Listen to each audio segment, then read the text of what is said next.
Chef, Office, Büro, kann man Ja, sagen. wieder. Letztes Mal waren wir auch schon. Heute bin ich mit Leo. So schön hast du mit eingeschaltet. Und wir freuen uns, dass wir die nächsten halbe Stunde mit dir zusammen das Thema vom Sonntag anschauen können. Zum einen und genau damit auch beten wollen. Ja, und heute hast du ein bisschen mehr Leute hier als letzte Woche, weil da war ein bisschen Urlaub in der Schweiz. Man sagt dem Skiurlaub.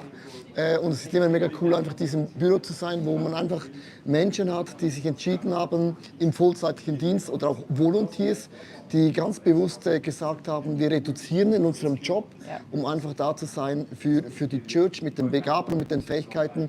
Und ich möchte ganz am Anfang einfach beten, dass der Heilige Geist uns leitet in den nächsten paar Augenblicken und uns inspiriert und auch uns Gebetsanliegen auf das Herz legt, wo wir sagen können, diese Gebetszeit hat effektiv Gott etwas bewegt. Vater, nämlich danke dir für diese wunderbare Möglichkeit, die wir haben. Du hast gesagt, wo 2 oder 3 zusammenkommen in deinen Namen, dann bist du mitten unter ihnen. Du bist jetzt hier online, wenn du auch in Berlin bist oder in Hamburg oder in der Schweiz, wo auch immer du jetzt wohnst, sind wir jetzt verbunden mit diesem wunderbaren Jesus Christus.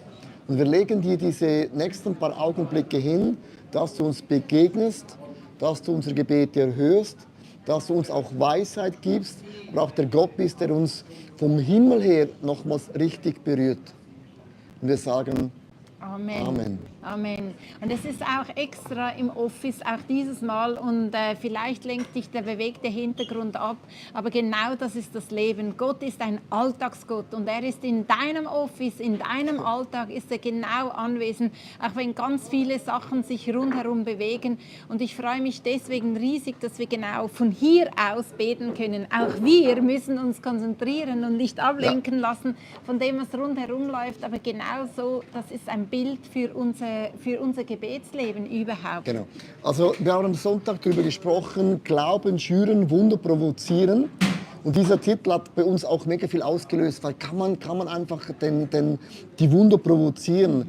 Und eigentlich kann man nur schon das sagen, die Bibel sagt, wenn man 10% in den Tempel, in die Kirche bringt, wird Gott die Schleusen des Himmels öffnen. Das sagt Gott eigentlich auch, du kannst eigentlich Wunder provozieren. Du kannst Gott sogar auf die Probe stellen. Und wir haben eigentlich so dieses Viereck genommen und das werden wir heute auch durchbeten. Vieles beginnt so mit einem Hunger, es ist ein Mangel da im Leben. Dann betet man und Gott schenkt dir Erfolg oder Gott segnet dich dann. Und sehr oft im Segen wird man ein bisschen bequem, man wird dekadent, man lässt ein bisschen nach und man geht in den Niedergang und erlebt dann eigentlich wieder das Gleiche, wo man gestartet hat. Und wir möchten anhand von der Geschichte der Witwe diese 4 Punkte mit euch zusammen durchbeten, weil ich weiß, jede Person ist in einem anderen Stadium.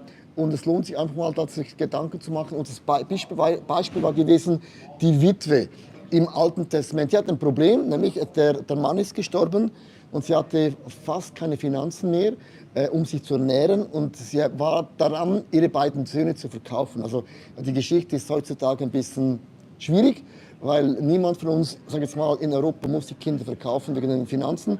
Aber das war dazu mal so. Und wir beginnen mit dem ersten Punkt, der Niedergang. Ja, bei der Frau, bei der Witwe beginnt es eben beim Niedergang, wenn man das hier auf der Grafik sieht.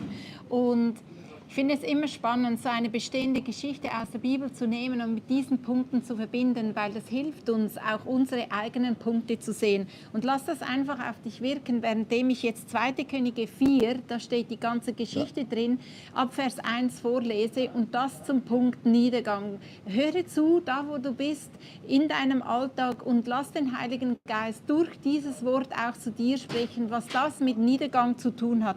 Da steht, eines Tages klagte die Witwe eines Prophetenjüngers Elisa ihre Not. Herr, du hast doch meinen verstorbenen Mann gekannt. Du weißt, dass er große Ehrfurcht vor dem Herrn hatte. Aber nun ist einer gekommen, dem wir noch Geld schulden, und er hat gedroht, meine beiden Söhne als Sklaven zu nehmen, wenn ich nicht sofort bezahle. Also das so als Übertitel, das ist der Niedergang dieser Frau. Ich weiß nicht, woher sie kommt, finanziell etc. etc. aber das ist der Tiefpunkt von ihrem Leben. Und ich finde es einfach so, dass wir jetzt zusammen beten, weil ich sage jetzt, wir haben so verschiedene Lebensbereiche, oder? Und ich glaube, viele Bereiche sind wir mit Gott unterwegs, können auch sagen, das läuft so, wie wir uns das vorstellen, auch gemäß den Verheißungen von Gott. Aber es kann vielleicht einen Punkt geben, wo du merkst, da ist eine Niederlage, da ist etwas, was es nicht so ist, wie es Gott gedacht hat. Und für das möchte ich jetzt mit dir zusammen beten, dass du einfach diesen Punkt nimmst und sagst, doch, da habe ich eine Not, da habe ich eine Niederlage, da ist eine Tragödie, da ist etwas, was ich nicht bereit bin, das so stehen zu lassen. Weil Glauben schüren, Wunder provozieren ist auch eine Aussage, ich bleibe nicht da, ich akzeptiere das nicht, ich kämpfe dafür. Und das bedeutet ja nicht, wenn ich aufstehe und kämpfe und ringe und bete und faste, dass dann gleich das Resultat kommt. Es geht um das Herzen, es geht darum, dass wir Gott uns das hinhalten und sagen, wir glauben nochmals, dass du das nochmals auferwecken kannst. Vater im Himmel, ich bringe alle diese Bereiche, wo ich nicht in diesem Segen, sage ich es mal bewusst, in diesem Segen lebe, wie ich mir das vorstelle oder wie ich das auch verstehe, was du über mein Leben ausgesprochen hast. Und du siehst diese Bereiche, diese Niederlagen, diese einfach Bereiche, wo ich wie bestohlen worden bin, wo der Feind kam, um zu stehlen, zu töten und auch zu vernichten. Und ich bringe dir das, was auch immer die Geschichte ist, und ich finde es interessant, die Bibel erwähnt in der Geschichte nicht so die Details. Ja. Und nichtsdestotrotz gibt es einen Punkt, wo sie gesagt hat, ich brauche ein Wunder. Und Vater, wir halten dir das hin.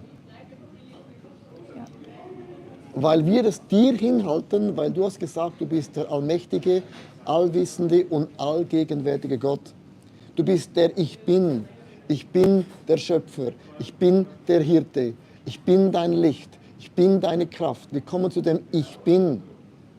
Und wir danken dir, dass du dich nicht verändert hast. Du bist der gleiche gestern, heute bis in alle Ewigkeit. Du bist El Shaddai, Adonai, Gott der Schöpfer, Gott der Herr. Und wir danken dir, dass diese Niederlagen nicht das letzte Wort haben. Ja. Du nimmst Niederlagen und du drehst es mit deiner Kraft in Siege, in Wunder. Ja, und wo auch immer du am Tiefpunkt deines Lebens stehst, vielleicht wie diese Witwe, also dass sie Witwe ist, das ist schon eine traurige Tatsache, das ist schon mit sehr viel Schmerz verbunden, aber jetzt kommt noch ein Unglück obendrauf, noch eine Schreckensnachricht obendrauf, dass jetzt sogar noch ihre Söhne versklavt werden. Aber da bleibt sie nicht stehen, sondern sie klagt dem Propheten ihr Leid.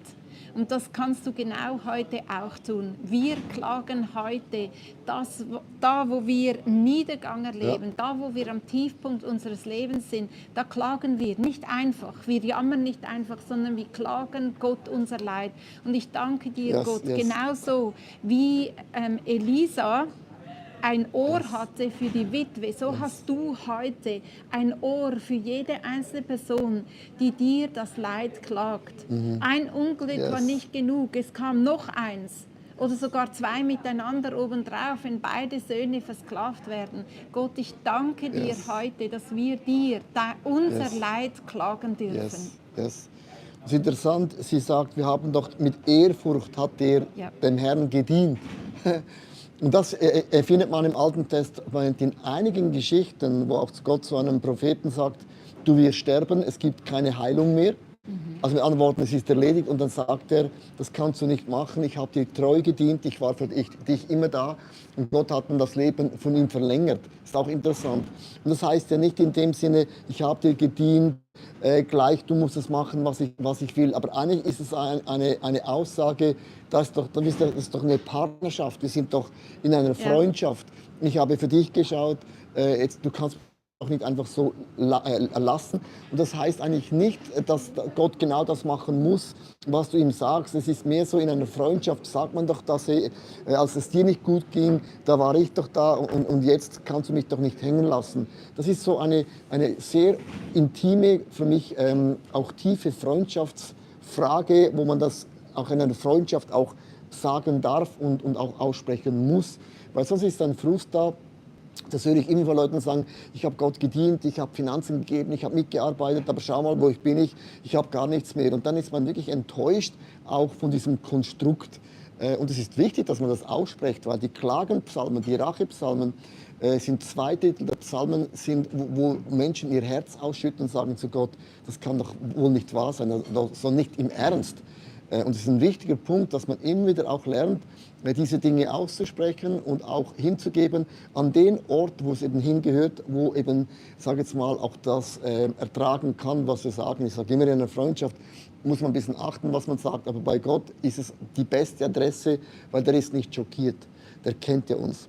Dann das Zweite. Ja, und vom Niedergang, um hier nochmal die Grafik zu zeigen, vom Niedergang geht es dann in den Mangel. Also plötzlich wird klar, sie ist nicht nur am Tiefpunkt angelangt, aber die Frau, die hat offensichtlich einen Mangel. Und in 2. Könige 4, Vers 2-5 geht es weiter.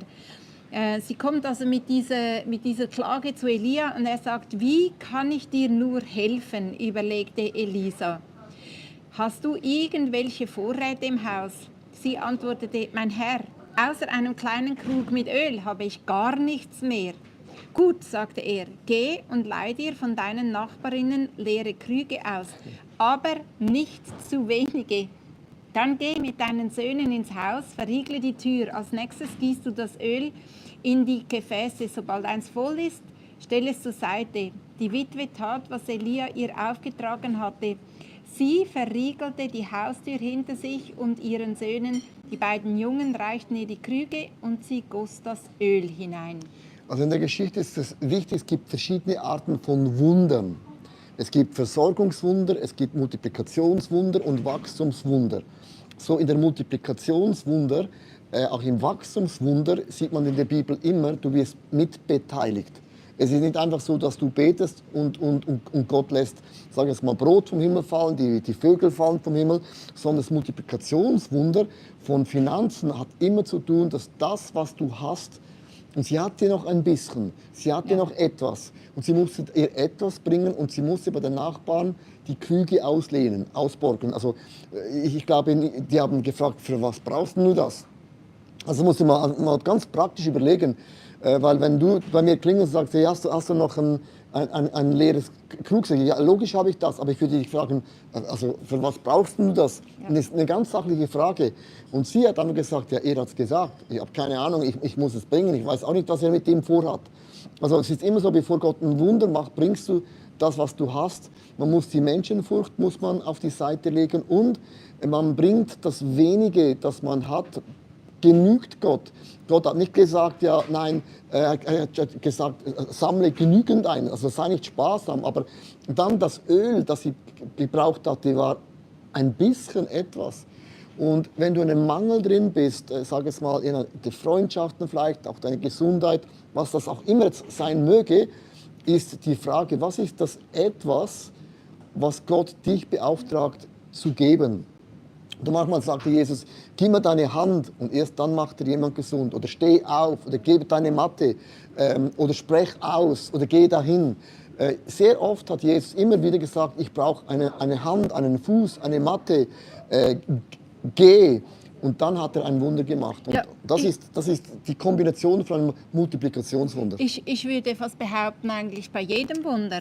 Also bei dem aussätzigen Naaman, der musste auch sich 7-mal untertauchen. Ja. Also mir kommen gerade sehr viele Wunder, die Gott gemacht hat, in den Sinn, wo aber die Leute immer etwas tun mussten. Du hast auch gesagt, bei dem Gelähmten, er musste aufstehen. Er musste aufstehen. Er konnte es ja bis dahin nicht. Und wir möchten gerne beten, dass du das kleine bisschen siehst. Und ich finde es so ermutigend in dem Sinne, weil die Frau sagt, ja, ich habe nichts außer einen kleinen Krug Öl, aber was ist das schon, oder? Das ist jetzt hineininterpretiert, aber das tönt so. Ja. Ich habe nichts außer einen kleinen Krug Öl. Das ist ja genau der Punkt. Es ist lächerlich, es macht keinen Sinn in dem Sinne. Aber das ist bei den 5 Broten und 2 Fischen genau gleich. Tausende von Leuten haben Hunger. Ja, was habt ihr? 5 Brote und 2 Fische. Nur das schon zu sagen, ist sage jetzt mal, peinlich. Ja. Aber Gott nimmt das Wenige, das wir haben, und er multipliziert das. Und jetzt lasst uns zusammen einfach beten, dass der Heilige Geist dir eine Offenbarung gibt, auch uns eine Offenbarung gibt, weil man kann jetzt hier nicht sagen, wenn du das hast, mach das, mach das, mach das, sondern der Geist Gottes spricht zu dir. Das ist ja eine interaktive Freundschaft. Wir fragen etwas und wir bitten um etwas und dann sind wir ruhig und dann wird Gott sprechen. Ja, und zum Thema Mangel und Hunger kommt mir einfach noch, um das kurz reinzugeben, die Geschichte vom verlorenen Sohn in den Sinn, weil auch der hatte Mangel und auch der hatte Hunger und der Hunger hat etwas gewendet in seinem Leben. Und genau dafür möchten wir beten, dass es heißt von diesem verlorenen Sohn, da kam er zur Besinnung und offensichtlich muss irgendein Change passieren in unserem Denken, in der Art und Weise, wie wir unsere Situation beurteilen und das kann nur der Heilige Geist bewegen. Ja. Und jetzt beten wir zusammen mit Weisheit, weil die Bibel sagt, wenn uns Weisheit mangelt, dürfen wir ihn darum bitten und er gibt uns Weisheit. Und es ist einfach so, dass es nicht für jede Situation das gleiche Rezept gibt oder das gleiche Prinzip gibt oder die gleiche Angehensweise, sondern es ist immer wieder sehr individuell, wie Gott ganz spezifisch, akribisch dir jetzt einen Impuls gibt. Und das kann ein Wort sein, ein Gefühl, ein Gedanke, ein inneres Bild, wie eine innere Bestätigung, ein Feuer, ein Gewissen. Und da hat Gott so viele Möglichkeiten, da etwas zu bewirken. Aber im Mangel ist es nicht so, dass wir nichts haben. Wir haben etwas. Und Leute sagen oft, ich habe keine Zeit. Wir alle haben, man muss sich Zeit nehmen, Zeit machen. Also du merkst nur schon, die Zeit ist umkämpft. Also das gibt bereits schon Zeit. Es gibt auch Finanzen, auch wenn du sagst, ja, wie soll ich ein neues Auto kaufen? Ja, wie viel hast du? Dann merkt man, wenn man das gibt oder hinhält, es kann sein, dass Gott sagt, ja, dieses Geld, das du hast, verschenk es der Person oder mach das und jenes. Und das macht mathematisch keinen Sinn, weil Gottes Mathematik ist anders. Wer bekommen will, der gibt. Wer groß sein will, wird der Kleine. Wer einen Durchbruch erleben will, beginnt anderen die Füße zu waschen. Es ist immer, das Reich Gottes ist das Gegensätzliche von dem, was die Welt uns lehrt. Und das macht es eben auch so krass, weil da kommen zwei Kingdom, ich sage immer, zwei Welten prallen da aufeinander. Die Logik der Welt ist nicht die Logik Gottes und die Logik Gottes ist nicht die Logik der Welt. Ja. Und darum, wenn man gläubig wird, man ist in dieser Welt drin, aber man hat eine andere Logik, ein anderes Vertrauen von Multiplikation. Ja, und lasst uns jetzt einfach beten, dass wir das Wenige sehen. Das ist das eine. Und das andere, dann geht es in der Geschichte weiter. Elisa hat ihr ganz genaue Schritte gesagt. Hol Krüge, macht überhaupt keinen Sinn.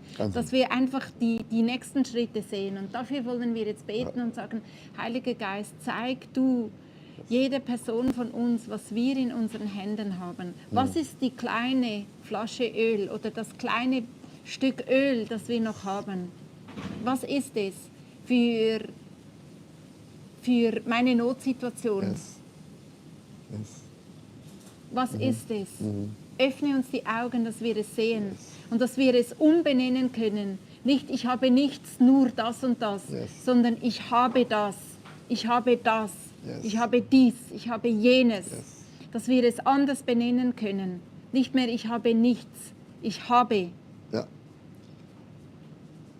Und das ist jetzt ein ganz, sage jetzt mal, nicht ein einfaches Gebet, weil wir sehr gerne eine Lösung haben, die für alles funktioniert, oder? Also für die Ehe, für die Familie, für die Church, für die Gesundheit, you name it. Und da wird eben der Glaube wird plötzlich sehr, sehr dynamisch, aktiv, weil Gott uns immer zeigt, das ist das, was ich dazu beitragen kann. Und das ist, wie gesagt, wenig. Es macht zudem wie keinen Sinn. Aber das, was ich Gott gebe und bringe, das nimmt er. Er zerbricht es, wie beim Abendmahl, hält es Gott hin und sagt Gott Danke. Wieso sagt Jesus Gott Danke? Weil Gott ist, Gott war. Er ist der Ich Bin. Ich bin der Schöpfer, ich bin der Anfang, ich bin das Ende. Ich bin der ein Wort spricht und Himmel und Erde wurden geschaffen durch ein Wort Gottes. Also das ist der Ich Bin. Darum, dieses ganz, ganz Wenige ist eben genau das, was der Heilige Geist uns wie eine Offenbarung gibt.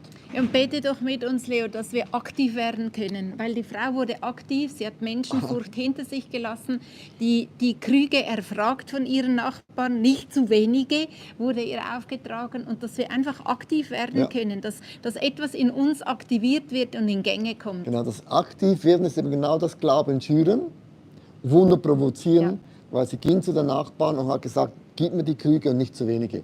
Also Vater, ich bitte dich, dass du mir diese Kraft gibst, auch diese Willensstärke gibst. Das heißt im Epheserbrief, Gott gibt uns diese Kraft, die Jesus von den Toten auferweckte. Es ist die gleiche Kraft in uns und auch eine unstoppbare Dimension in uns. Und das heißt im Epheserbrief, Gott hat uns die mitgegeben und Kratos heißt den Willen und auch die Energie, das auch umzusetzen. Und ich bete jetzt einfach für diesen Mut, für diesen Willen, aber auch, dass die Menschenfurcht und auch deine Logik dir nicht im Wege steht. Sondern ich bete für die göttliche Mathematik und für die göttliche Logik über dir in deinem Leben. Amen. Amen. Also wenn man das Wenige dann nimmt und man gießt es dann eben hinein. Also sie musste dann alles, was sie hatte, hineingießen, muss es loslassen. Und da entsteht eben Glaube. Glaube heißt, ich glaube etwas, was noch nicht da ist, aber es wird werden, aber ich handle gemäß dem, was ich eben effektiv auch glaube. Also wir haben beim Tiefpunkt, also beim Niedergang angefangen. Wir sind dann zum Mangel gekommen, wo die Frau ihren Mangel beschreiben konnte. Und dann kommt die Sättigung oder sprich Erfolg. Und was da geschieht, lesen wir in 2. Könige 4, Vers 6 bis 7, da heißt es, bald waren alle Gefäße voll. Und als die Mutter rief, gebt mir noch einen Krug, antwortete einer ihrer Söhne, wir haben keinen leeren Krüge mehr. Von da an vermehrte sich das Öl nicht mehr. Das ist also mal bis dahin, ja. Es geht noch weiter, aber... Es ist krass, also Sie müssen mal das geben. Sie hatten eine Not, dann hat sie die Krüge geholt, sie wusste nicht warum, wieso, sie hat es hineingeleert und dann an dem Moment hört es auf, als keine Krüge mehr da gewesen sind. Ja. Und das ist für mich eine Botschaft, man kann mit Gott so viel erleben, wie man erleben will. Und es ist sehr, sehr interessant, wenn man bis im Leben länger unterwegs ist. Und das ist so meine Beobachtung, Menschen sind Single und dann sind sie auf den Knien und sie beten und sie machen und fasten und dann haben sie eine Freundschaft und dann heiratet man und dann hat man Kinder und dann ein Haus und dann ein Hund, sage ich immer wieder. Und dann irgendwann ist das Leben auch bequem, es ist auch etwas, was man sich auch geträumt hatte. Und dann hört man plötzlich auf, diese Gefäße hinzuhalten, weil man denkt, ja, was dann noch?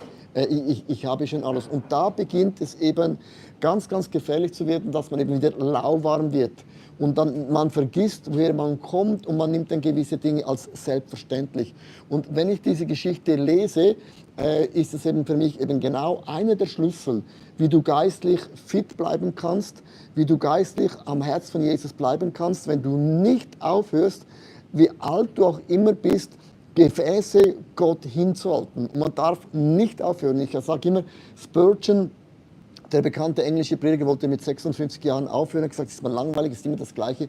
Da hat Gott zu ihm gesagt, wenn du jedes Jahr zu deinem Dienst eine neue Sache hinzufügst, das sich im Glauben stretcht, dann wirst du on fire bleiben. So hat er mit 56 jedes Jahr ein neues Gefäß hingehalten. Und Gott hat es gefüllt mit einer theologischen Ausbildung, mit Gebäuden, mit Menschenkammern zum Glauben, mit Büchern und so weiter und so fort.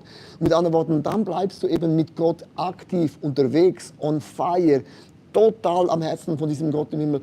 Dann, wenn der Heilige Geist in uns drin wohnt, gibt es keine Pause. Also, nein, so Pause. Es gibt nicht so, man liegt auf dem Liegestuhl und sagt, ich mache es noch bequem, bis ich in den Himmel gehe. Das gibt es nicht. Logisch gibt es Fasten, wo man ruht, den Sabbat und alle diese Dinge möchte ich auch noch sagen. Aber es geht um die Grundeinstellung, wo ich nicht sage, so jetzt genieße ich das Leben, weil ich habe hart gearbeitet und ich muss jetzt von dem leben.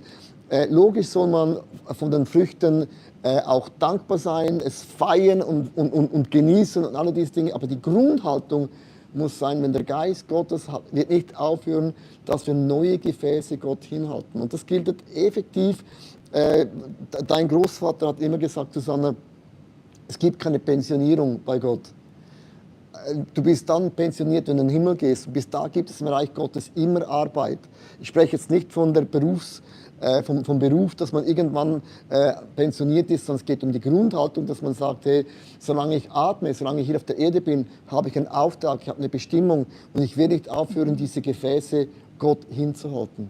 Ja, und ich möchte jetzt dafür beten, dass da, wo wir aufgehört haben, Gefäße hinzuhalten, Heiliger Geist, das bringe ich zu dir. Ich möchte diese Geschichte als Anlass für persönliche Reflexion nehmen. Wo habe ich, wo haben wir, die wir heute hier zuhören, mitbeten, aufgehört, Gefäße hinzustellen, Glaubensgefäße, weil wir satt geworden sind und das im negativen Sinn, weil wir träge geworden sind, weil wir bequem geworden sind. Und ich bitte dich, dass du, Heiliger Geist, da zu uns sprichst und danke dir für die Geschichte, weil es heißt, dein Wort ist ein Licht auf meinem Weg. Und heute soll diese Geschichte mit diesem Punkt ein Licht sein auf meinem Weg. Lass es leuchten, damit ich sehe, wo ich Dinge niedergelegt habe, die ich noch nicht niederlegen sollte. Ja. Die richtige Einstellung ist, wenn Gott dir Erfolg gibt, Gott dich segnet und Gott möge dich überbitten und verstehen, so reich besegnen, ist es wichtig, dass man eben diese Dankbarkeit nie aufhört. Dankbarkeit geschieht dann, wenn man weiß, wo habe ich gestartet, wo habe ich die Krüge eingesammelt, wo haben sie mir die Frage gestellt, wieso brauchst du Krüge? Ich habe gesagt, ja, er hat es gesagt. Und ich weiß, im Moment, wo ich alles, was ich hatte, das bisschen Öl hineingeleert habe und es hat sich einfach gefüllt und du warst dabei. Und diese Momente darf man nicht vergessen, weil dankbare Menschen, die sind glücklich, weil sie wissen, Gott hat mir so oft geholfen. Ohne diese Gegenwart Gottes, ohne diese Güte Gottes, ohne seine Treue Gottes wäre ich nicht da, wo ich heute bin. Weil du kannst in einem Moment kann man alles verlieren, das weißt du. Es gibt die Geschichte von Hiob, ein gutes Beispiel. Gesegnet, reich, Überfluss, hatte alles, was man sich vorstellen kann. Und über Nacht verliert er alles. That's life. Aber er hat den Glauben an Gott nicht an den Nagel gehängt, sondern ist bei Gott dabei geblieben. Jetzt möchte ich mit euch zusammen das erklären. Also am Anfang, man hat eine Niederlage, dann hat man Hunger, man beginnt ein Wunder zu erleben, Gott segnet dich und dann sehr oft wird man dekadent. Man beginnt nachzulassen. Und das ist einfach etwas, was schleichend passiert. Und ich werde diesen Sonntag das erklären, weil der Segen häuft sich an und das merkt man mit der Zeit gar nicht mehr, was man alles hat. Und dann irgendwann genügt man sich dran und man vergisst wieder, dass die Hauptsache sein muss.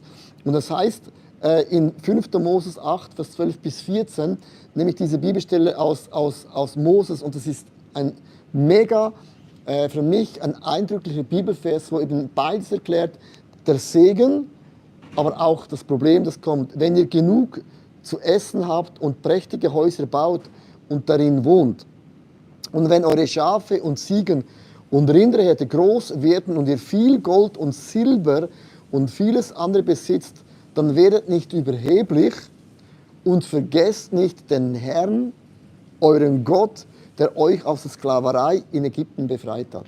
Also vergisst nicht den Herrn, weil wenn es dir schlecht geht, dann betet man, was das Zeugs hält.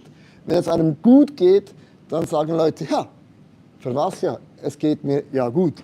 Und dann verliert man das wieder, was man eigentlich bekommen hat von Gott. Und dieser Kreislauf von, sie waren in Ägypten und im verheißenen Land nach Hunderten von Jahren und dann kommen sie wieder nach Babylon in die Gefangenschaft, weil sie alles, was Gott ihnen anvertraut hat, so genommen, ja, jetzt sind wir da, man wird lauwarm. Und das ist etwas, was ich etwas Ermahnendes finde, weil man ist ja auch ein bisschen, muss man so sagen, wenn man auf einen Berg hochgeht, ist man, wenn man oben ankommt, mega glücklich. Man ist ein bisschen müde auch. Und irgendwann, wenn du viele Berge erklimmt hast, denkst du irgendwann mal, ich brauche eine Pause. Man wird ein bisschen auch, nicht im negativen Sinne, ein bisschen auch bequem. Und das ist ein Problem, dass man nicht aufhören darf, immer wieder sich Gott hinzuhalten, immer wieder den Heiligen Geist die Erlaubnis gibt, Themen hinzulegen, einen Auftrag zu geben, extra Meile zu gehen, im Glauben zu spenden, seine Zeit zu opfern, Dinge zu tun, Krüge einzusammeln, wo man nicht weiß, warum. Man darf nicht aufhören. Und dann bleibt diese Freundschaft mit Jesus eben ein gesundes Spannungsfeld. Ja, und auch die Frau rennt eigentlich zweimal zu Elia, was ich sehr bezeichnend finde oder spannend. Also das erste Mal ist sie mit ihrer Not gerannt und das zweite Mal ist sie mit den vollen Ölkrügen gerannt. Also es geht da weiter in 2. Könige 4. Ab Vers 6 heißt, die Frau eilte zum Propheten Elisa und erzählte ihm, was geschehen war. Also das Öl hat sich zwar nicht mehr vermehrt, das fand ich schon immer eine traurige Stelle, aber die Frau eilte und sagte, was geschehen war. Da forderte er sie auf, geh nun und verkauf das Öl. Von dem Erlös kannst du deine Schulden bezahlen und es wird noch genug übrig bleiben, damit du und deine Söhne davon leben können. Also das Wunder hört nicht auf, nachdem alle Krüge gefüllt werden. Die Frau geht nochmal, geht wieder zu Elia. Und was jetzt? Nächster Schritt, sie bleibt nicht einfach stehen bei diesem ersten Wunder, das sie hat, sondern es ist ein Mehrschritte-Wunder. Ja. Und auch interessant, Gott gibt nicht nur einfach, es genügt. Immer mehr. Mehr als es genug. Ist immer mehr als genug. Also das kannst du auch merken. Wenn du Gott ein Wunder machst, ist nicht so oft lang gerade. Nein, es ist immer mehr. Bei den 5 Broten und 2 Fischen auch. Gott macht das Multiplikationswunder und sie hatten 12 Körbe übrig, also mehr als sie gestartet sind. Du siehst auch beim Mannabrot, das heißt in der Bibel, sie konnten so viel einsammeln, wie sie wollten, wie sie Hunger hatten. Also nicht einfach nur genügend, sondern sie konnten so viel nehmen, wie sie wollten. Das ist auch eine Eigenschaft Gottes, immer ein bisschen noch mehr. Um nicht zu sagen, so, das genügt jetzt, sondern ich bin der Gott, der eben auch vom Überfluss, der Gott von mehr als genug, der Gott, der beweist, dass er eben unser Abba, liebender Vater ist und für seine Kinder auch in dem Sinne sorgt. So, ich finde es wichtig, wenn wir diese Gebetszeit einfach nochmals unsere Leben Gott hinhalten, weil wir alle sind in der Gefahr und die Bibel sagt, wer meint, er steht, pass auf, dass du nicht fällst. Das ist immer eine Warnung, dass man sehr oft denkt, jetzt habe ich alles zusammen, ich habe es studiert, ich habe einen guten Job, ich verdiene gut, es ist alles geregelt. Verlass dich nicht einfach auf den Gedanken, es geht immer so weiter. Das ist so die Mathematik, chronisches Denken, Chronologie. Aber Gott hat einen Kairos. Kairos kann bedeuten, aus dem Nichts, plötzlich, ansatzlos, macht Gott nochmals ein Wunder. Vater im Himmel, wir halten dir unsere Leben nochmals hin. Und da, wo wir lauwarm geworden sind, da, wo unsere Herzen zu fest an die Materien, auch an das, was du uns gesegnet hast, gehängt haben, möchte ich dich bitten, dass du nochmals diese Dinge wie ordnest, in das richtige Licht oder Blickwinkel hineinsetzt. Dass ich Dinge aus deiner Perspektive nochmals sehen kann, aber auch, dass die Dinge, die mich lauwarm machen, die mich abhalten, in eine leidenschaftliche Hingabe mit dir zu leben, nimm diese Dinge wieder weg von mir und halte mich on fire für dich, Jesus, dass ich brennend bin, wie Paulus hat gesagt, in mir ist ein so großes Feuer, dass ich gar nicht schweigen kann, von dem zu erzählen, was ich erlebt habe. Es ist gar nicht möglich, ich wüsste nicht wie. Und wir erzählen von deinen Wundern, von deinen Taten, von deiner Größe, von dem Gott, der ist mehr als genug. Der Gott vom Überfluss, der Gott Perazim, der Gott vom Durchbruch. Den bete ich an. Ja. Das zeigt auch der Vers von Mose, den du vorhin gelesen hast. Es geht einfach darum, dass wir genau jetzt in diesem Moment diesen Gott im Himmel, der Versorger, der Allmächtige, wieder ins Zentrum stellen und sagen, von dir kommt alles. Du bist ein guter Gott, du bist ein großer Gott, Yes. du bist mein Versorger, du bist allmächtig. Yes. Du hast mich einmal befreit, du kannst es ein zweites Mal tun, ein drittes Mal Yes. tun. Gott im Himmel, ich stelle dich ganz bewusst ins Zentrum von meinem Leben. Ja. Nicht das Wunder ist das Zentrum, nicht die, Yes. nicht das Wunder, sondern du. Ich habe eine Beziehung nicht mit den Wundern, die du gemacht hast in meinem Leben, nicht mit den Dingen, die du mir geschenkt hast, nicht mit den Dingen, mit denen du mich gesegnet hast, sondern mit dir habe ich eine persönliche Beziehung. Und du bist im Zentrum von meinem Leben und alles andere dreht sich rundherum. Das ist das, was mich bewahrt, in Dekadenz zu leben oder nachlässig dir gegenüber zu werden. Da hat jetzt gerade jemand in den Chat geschrieben, ich habe es jetzt vorhin gerade gesehen. Sag nicht den Sorgen, wie groß groß sie sie sind. sind, sondern sag den Sorgen, wie groß Gott ist. Und, Ja. und ich liebe diesen Satz. Und ich habe mir jetzt vorher überlegt, als wir jetzt ja mit zusammen beten und auch austauschen, ihr hört das ja irgendwo zu, im Auto, zu Hause, beim Mittagessen, am Abend, am Freitag, irgendwann, habe ich plötzlich gemerkt, was so gewaltig ist an Gott. Hoffnung ist in unser Herzen ausgegossen. Hoffnung ist eine der stärksten Eigenschaften, die wir Christen haben. Auch dann, wenn der Berg vor dir unüberwindbar ist, wenn der Sturm tobt und du nicht mehr weißt, wie es weitergeht, auch wenn du vielleicht in deinem Umfeld vielleicht eine Situation hast oder ein Kind hast, das vielleicht, sag jetzt mal, gewisse Eigenschaften hat, wo es nicht ganz einfach ist zu leben. Nichtsdestotrotz dennoch erlebst du zwei Dinge. Den Trost mit Hoffnung, aber auch die Kraft. Ja. Die Kraft, die man menschlich gar nicht erklären kann. Wie kann es sein, dass du nicht aufgibst? Wie kann es sein, dass du nicht den Bettel hinierst? Wie kann es sein, dass trotz den Umständen, wo du drin bist, wo du seit Jahren kämpfst und kein Resultat gibst, wie ist es möglich, dass du nicht den Glauben aufhörst? Weil es ist ein Anker.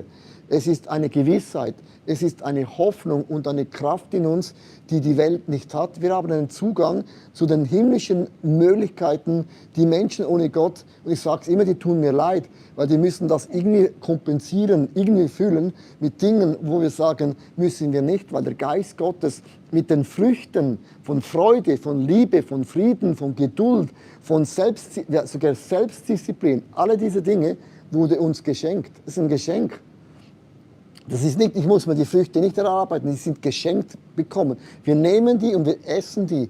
Und das ist für mich so etwas Gewaltiges, der Unterschied von uns zu Menschen, die nicht gläubig sind. Wir sind nicht besser, aber wir haben eine bessere Hoffnung und wir sind besser dran in der Zukunft.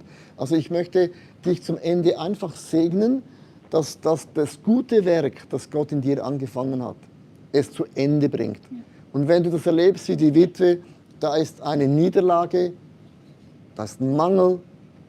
Mach einen Screenshot davon. Gott macht Wunder, aber dann lasst uns nicht dekadent werden, weil wir noch immer wissen, er gibt uns nicht nur genug, ein bisschen mehr. Der Gott von mir hat genug. Ich segne dich im Namen des Vaters, im Namen von diesem Sohn von Jesus Christus, der an unserer Stelle sein Leben hingegeben hat. Und die Bibel sagt, es gibt keine größere Liebe als der sein Leben für seine Freunde hingibt. Und das hat Jesus gemacht und bewiesen. Und ich segne dich auch in der Kraft des Heiligen Geistes, weil du bist nicht alleine in deiner Situation. Du bist nicht alleine, auch wenn du jetzt Single bist oder wenn du auch verheiratet bist. Du bist nie alleine. Der Geist Gottes ist dein ständiger Lehrer, Begleiter, deine Fürsorge und auch deine Kraft. Und ich segne dich mit diesem dreieinigen Gott. Und wir sagen Amen. Amen. Ihr Lieben, ganz kurz nochmals Daumen hoch im Kommentar. Danke für das Gebet. Macht es auch bei der Sonntagpredigt, by the way. Und schickt es auch Leuten weiter. Du denkst, diese halbe Stunde oder diese 40 Minuten ist genau dieses Gebet, was wir gebetet haben, ist es genau, passt das für die Leute? Ich kann es auch den Heiligen Geist sagen, hey, weil nicht jeden Talk ist gleich gut für Leute, also Gott gebraucht immer alles, aber manchmal kann es sein, dass wir etwas genau sagen, ich habe das gehört und ich habe gedacht, das ist jetzt genau für dich wie zugeschnitten. Also, wir sagen aus dem ICF Office, vielleicht können wir noch ganz kurz da zeigen, wir haben nämlich die Wände neu gemacht. Die Wände haben wir neu gemacht, ich zeige das noch ganz kurz. Und zwar, die haben wir schwarz gemacht hier oben, man sieht das vielleicht ein bisschen so, schwarz gemacht, weil in den Wänden hier kommen Slogans, da hinten kommen Slogans mit Farbe. Das wird dann gemacht nach den Ostern, diese grüne Wand, die wird auch nochmals gemalt. Und es ist interessant, seit wir das schwarz gemacht haben, kommen diese Rähmen hier, kommen mehr zur Deutung. Und auf jeder Wand da gibt es dann Slogans, zum Beispiel Jesus First oder Together We Create, also ein paar Slogans. Und auch wenn man auf die Toilette geht, heißt zum Beispiel, die Freude am Herrn ist unsere Stärke. Nichts ist unmöglich. Also einfach so Statements, an die wir glauben. Und noch eine kleine Sache, jeden Dienstag gibt es da Früchte. Schaut euch das mal an. Da hat das Zitronen, Ingwer, Apfel. Kannst du Pfefferminztee machen? Pfefferminztee. Also es ist Apfel, Dings. Und das ist uns mega, mega wichtig, dass wir einmal in der Woche ich sage immer die Stadtzürcher, wieder ein bisschen Gemüse und Obst essen, so wie Daniel. Darum sah es so schön aus. Also, mach's gut. Bis zum God bless. nächsten Mal. Tschüss. Ciao, ciao, tschüss. Ciao.